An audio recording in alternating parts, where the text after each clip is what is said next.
Everyone, welcome back to healthy kitchen. ఈరోజు నేను చేయబోయే రెసిపీ ఏంటంటే ఇదిగోండి పచ్చటికాయలు టమాటా కర్రీ చేస్తున్నాను. ఇందుకు కావాల్సినవి 2 అరటికాయలు తీసుకున్నాను, 1/2 కేజీ టమాటా, 2 ఉల్లిగడ్డలు, ఇదిగోండి కొంచెం కరివేపాకు, కొంచెం కొత్తిమీర, 2 పచ్చిమిర్చి తీసుకున్నాను.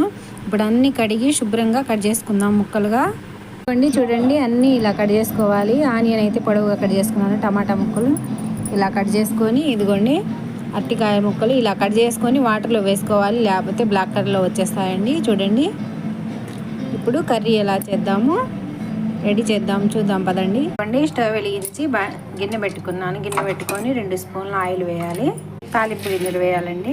తాలింపు గింజలు వేయాలి కదా, ఆనియన్ వేయాలి, మిర్చి వేయాలి, సాల్ట్ వేయాలండి, తొందరగా మగ్గుతాయి అందుకని. ఆనియన్ మగ్గాయి కదా, ఇప్పుడు అరటికాయ ముక్కలు వేసుకోవాలి, వేయాలి, టమాటా ముక్కలు వేయాలండి, ఉప్పు వేసుకోవాలి, కొత్తిమీర వేయాలి, కారం వేయాలి, మసాలా పౌడర్ వేసుకోవాలి. రెడీ అయిపోయిందండి. నచ్చితే లైక్ చేయండి, షేర్ చేయండి, సబ్స్క్రైబ్ చేయండి. బాయ్.